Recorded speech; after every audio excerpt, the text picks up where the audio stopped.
What's up guys, and welcome back to my channel. Today's video is going to be in preparation for Thanksgiving, which is coming up next week. Yes. Today I'm going to do like a little bake with me, and I'm gonna show you guys my current favorite pumpkin recipe.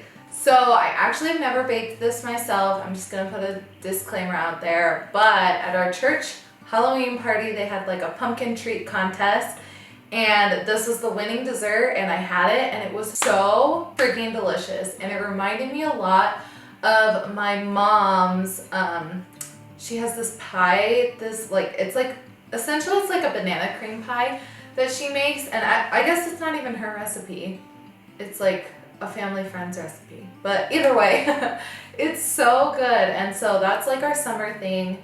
But this pumpkin dessert, it's like a cream cheese, it's called Pumpkin Delight, I don't know, it's so good. But I'm gonna go ahead and make that today, and I thought it'd be fun to share with you guys, to give you guys a little inspo if you're kind of wanting to do a pumpkin dessert that's not your traditional like just pumpkin pie. But don't get me wrong, I love me some good freaking pumpkin pie. But anyhow, so we're gonna go ahead and get started.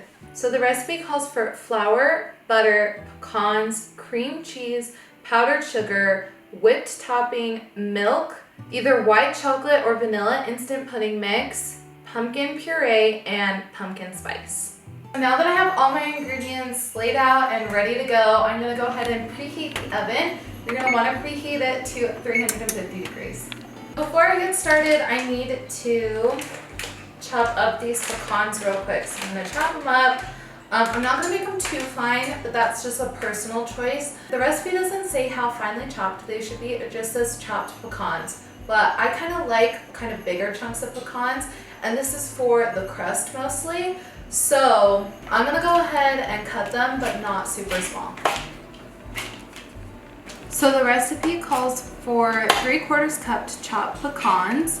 I kind of follow that, but like I said, I really like pecans, so I'm just gonna go ahead and kind of eyeball it, but I'll probably put in a little more than 3/4 cups, but that's just a personal preference.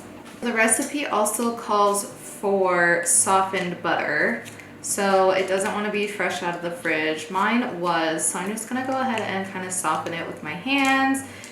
Use a little bit of my body warmth to kind of melt it down and work it through. Now that it's a mess, I'm gonna go ahead and add it to the pecans as well as 1 cup of flour. So I personally like to sift my flour in. That is a personal choice. I am gonna be really honest and let you know that I saw it once on, well, a few times on the Food Network and like baking competitions and things. It just seems like everybody always sifts their flour, and I've heard that it makes for a fluffier texture, and it also helps get rid of flour clumps so that your batter or your crust, like I'm making today, does not have clumps of flour in it, and it's all nice and sifted through and even. And so the recipe just says to mix it. It doesn't say with a blender or a spoon or anything, but how my mom does it with her recipe and how I'm gonna do it today is I'm just gonna use my hands. I have washed them before I started this, but yeah, I'm just gonna roll up my sleeves, and I'm actually just gonna use one hand so that the other hand stays relatively clean. And you're just gonna kind of work it through and break up the butter so that there's butter throughout the whole thing. You definitely don't have to do this by hand, but this is just how I personally prefer to do it because it's how I was taught, but I'm sure you could mix it just fine another way.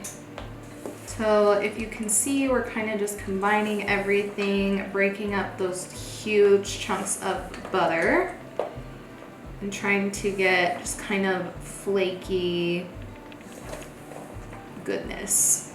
Okay, so I feel like this is pretty decently mixed through. I have most of the flour, almost all of the flour combined with the butter. I do believe this is a short dough from what I've researched. So I should have done this before. I'm gonna go ahead and get my pan and spray it. It recommends either a 9x13 or a 9x9. I'm gonna go ahead and do a 9x9 today, mostly because that's the only room we have in our fridge. We're gonna pour the dough into the pan, and then you're just gonna press it down and spread it out. It's gonna take some work, and it might be kind of patchy. I don't know if you guys can see, it's kind of patchy here. There's not enough down in this corner, but you're just gonna work it with your hands or with a spatula, however you prefer to do it. And make sure to get an even crust all throughout. Okay, so now that we have the crust all pressed out and everything, we are gonna go ahead and throw it into the oven for 15 minutes. Next, we're gonna work on our second layer. So we're gonna blend the cream cheese and the powdered sugar. So the recipe calls for 8 ounces of cream cheese and 1 cup of powdered sugar. Once again, I'm gonna go ahead and sift through the powdered sugar so that there's no clumps of powdered sugar throughout this layer. After you've blended the cream cheese and the powdered sugar, you're gonna add 1 cup of whipped topping, and then once the crust is out, you're gonna spread it over the cooled crust. I'll also leave a link to the recipe in the description down below for you guys to reference.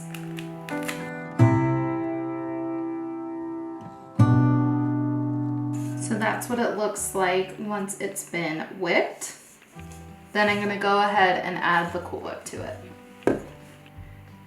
My husband also did a calculation that 8 ounces of Cool Whip or whatever whipped topping you'd like is equivalent to 1 cup. So I'm gonna go ahead and add this whole tub.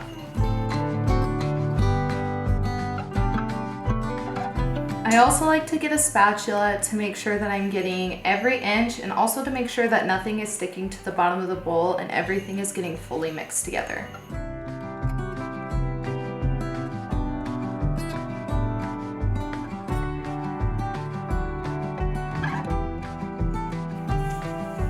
Okay, so this is what it looks like, and once the crust is out and cooled, we'll go ahead and add this on top.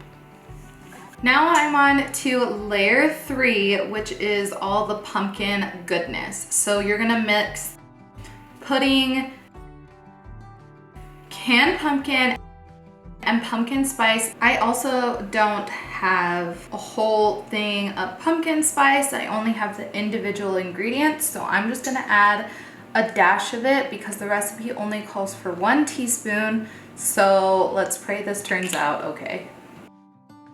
Milk,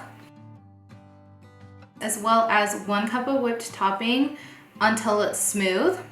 I'll also put how much of each you'll need on the screen so you guys can know. And once again, I will have the recipe linked in the description down below.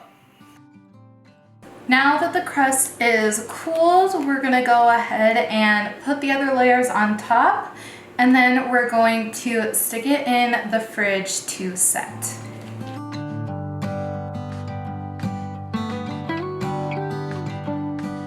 Okay, so noted if you are doing a 9x9 that the filling, the pumpkin filling is a little too much. So if you want to, I would recommend, if you want to use it all and not have any waste, I would recommend doing it in a 9x13. To top everything off, you're just gonna put a thin or thick, if you want, layer of Cool Whip. I'm just gonna do a little bit of a thinner layer because I'm already right at the top, borderline overflowing from all the deliciousness underneath. And of course, to truly top it off, I'm going to sprinkle it with pecans. These are definitely chopped finer because they're going on top, and they're, I don't know, I don't think it'd be quite as pleasant on top to have huge chunks as it is in the crust. Once you're done with all of this, you're gonna go ahead and stick it in the fridge for 3 hours or until it's set. So while the dessert sets, I'm gonna go ahead and clean up, and then also while it sets, we're gonna take a break for a few hours and then come back tonight. We have to leave the house in about an hour. So we're just gonna try it tonight and we'll see you guys when we get back. Okay guys, we are back. We were gone so much later than, or so much longer than I thought we would, but it's a moment of truth to see how this turned out and to see how everything tastes. I know the recipe is good. It's just a matter of, did I screw this up? I did realize, I didn't record it, but I did realize that I didn't add all the pudding initially, and I had to add it after I mixed everything up, which then made like the pumpkin layer a little suspect. It wasn't as smooth anymore, it was definitely clumpy, but I didn't realize until I was like putting things away and I looked in the pantry and I was like, why did I have so much pudding? And I was like, oh crap, I'm supposed to add all this. So let's see how this all turned out. I'm just gonna screw it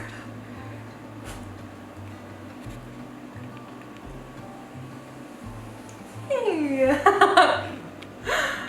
It doesn't look that bad, no? Official taste test.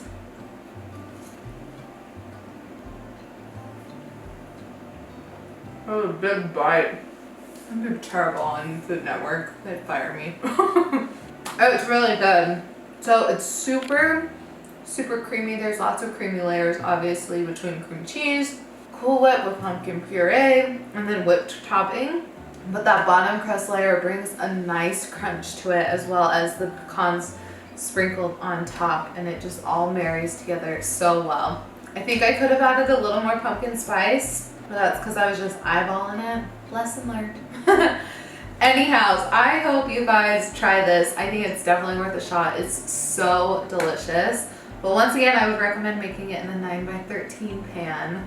If you guys have a favorite pumpkin recipe or holiday recipe that you guys really like to make, especially with Thanksgiving coming up, comment in the comments down below and like leave a link to the recipe or a link to a video that you made making it. I don't know, just send me your recipes because I'd love to try some of them.